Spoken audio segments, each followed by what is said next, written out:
My name is Mariel Reyes-Galvez. I am an educator. In the era of the Metaverse, my classroom, the internet. You see, my classroom is none other than the game Grand Theft Auto 5 Roleplay. See, GTA has a roleplay option where you're no longer bound to your typical protagonist. You get to free roam the almost exact replica of Los Angeles, California. They call it Los Santos. And let me tell you, Los Santos needs a lot of help, full of xenophobia, racism, homophobia, and all the other phobias and isms you can think of.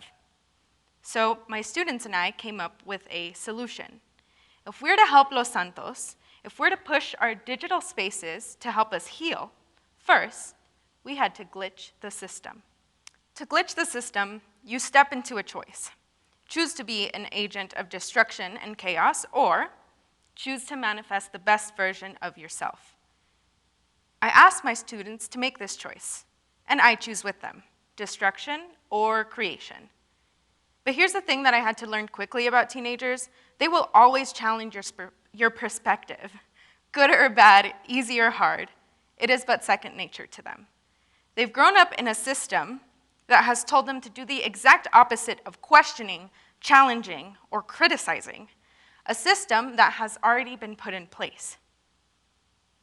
So when I ask them to glitch the system, they remind me that in order not to replicate the suffering of the cis-heteropatriarchy we experience every day, we must destroy it, to then create something new.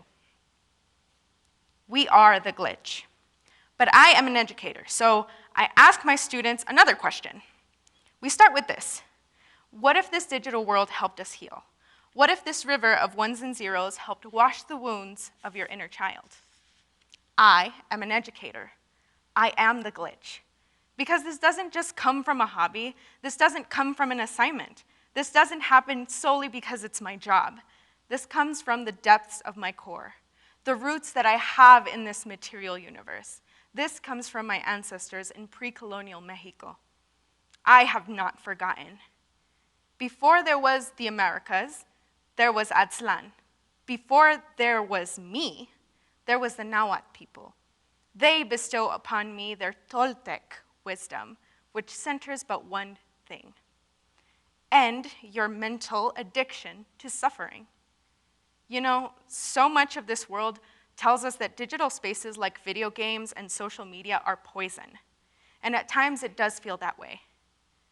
Exposed to yet another mass murder, yet another sacred place desecrated, yet again the rejection we face as Black, brown, and queer folk shoved right into our spaces. Sometimes I find myself alone in this digital world. And as I'm tempted to fall back into the mind's addiction to suffering, I hear the river of ones and zeros as clearly as you would a real one. What does it bring? It brings a new form of my ancestral practices. It brings the constant trauma of being left behind. So that's why I'll say the following in Spanish. Si nuestra existencia es la más grande resistencia, sepan que hasta en este mundo digital no nos podrán borrar, porque lo intentaron y lo intentarán otra vez. Modificaré este mundo virtual hasta que el orgullo moreno no sea una anomalía, sino que sea una belleza normal, porque merecemos vivir por lo tanto que sobrevivimos. In short, we're on survival mode 24/7. This truth is that the world outside of the digital world is one I can't control. We are exhausted. We are wounded. Spaces that once felt safe are pulled out from right underneath our feet without warning. So we come to our river. What are these new ancestral practices that counter our exhaustion? Experiences. In and out of our digital spaces. I think of the field experiences that I've had with my students and the most honest conversations between us as we express how these spaces and experiences heal us. Recently, I took my students to a car show where we browsed lowriders, Hummers, and other customized vehicles. We stood in awe at the lowrider car scene where the murals all over these cars told stories. Stories of a colorful life, stories of perseverance and love. I saw my students, Salem, Bella, and Anika, light up once they found their perfect vehicles. For Bella, a carefully decorated motorcycle, for a moment, she became her Lit City character. Bella Lona, fierce Lit City reporter. Someone who has to quickly get onto a scene to make a report. Bella Lona finds motorcycles the most efficient. For Salem, a purple Hummer with rims twice their size and a bedazzled steering wheel. I saw them channel Opal, our very first Lit City muralist. After all, they're the pop of color that we so desperately needed. For Anika, something a bit more modern. Her character Scarlett let us know that after everything she has survived, she deserved to ride in style. And I saw this happen again when we went to see the new Marvel movie, Wakanda Forever. We sat in that theater and cried together, for we finally saw what we'd been trying so desperately to do ourselves. We saw more than just the representation of our bodies, we saw our stories. And this time, it was me who stepped into her character. Executive Director of Lit City News, Rosario Rios. She comes from the magical island of Cayo Perico. She takes the practices of her indigenous community and brings them into her journalism, making sure that the people of Lit City are given the tools that they need to thrive through music, art, and magic. Rosario whispered to me as I saw the beautiful underwater city of Talocan. I saw Namor fighting vigorously for his people, stopping at almost nothing to protect them. Rosario at that moment said to me, "It's our turn." I sunk deeper into my seat, hiding between two friends because I didn't want my students to see me cry. But when the movie was over, I saw them crying too. And as we embraced, with very little words exchanged between us, I knew they felt it too. We take these experiences as gifts from our ancestors. We take these gifts to the river and pour into our beautiful utopia Lit City, into each other, into ourselves. We bring these experiences back into the classroom and share.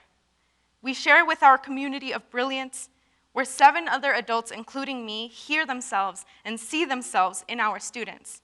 And we talk about the stories that we saw. We start to brainstorm how we can tell our own. What do we do now that we have a world at our fingertips? Bella, Anika, Salem, because of you, I am an educator. Bibi, Arturo, Ashade, Lex, Jade, Michael, because of you, I am the glitch.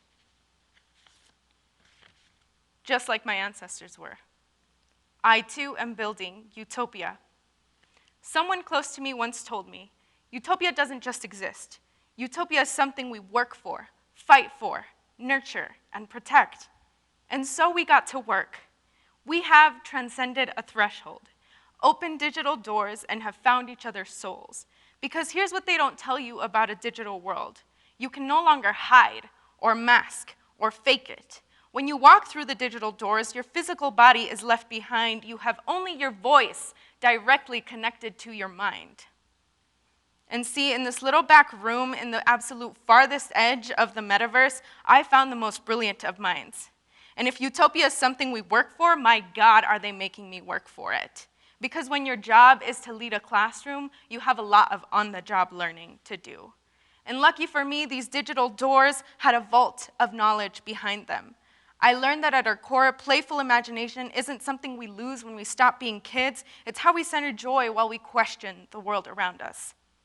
When we do this, we start hacking our reality by simply existing in a system that rejects us.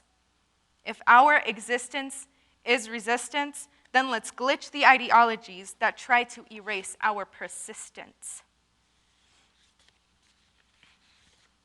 Because even in our smallest corner of the metaverse, it is not quiet. And this is what we call farming in our digital space. I have gathered my commitments, which are my tools, my people, who are my seeds, and the platform, which is our endless field of possibility in the metaverse, because we share the wealth of knowledge with each other through play.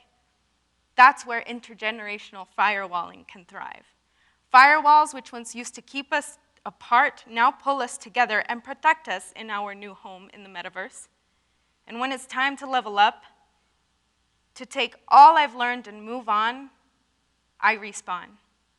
I am an educator. I am the glitch, and I am not alone. This team and the beautiful souls that you've heard on this stage today have made it their life's mission to teach young people to navigate the digital world and use it to make better choices.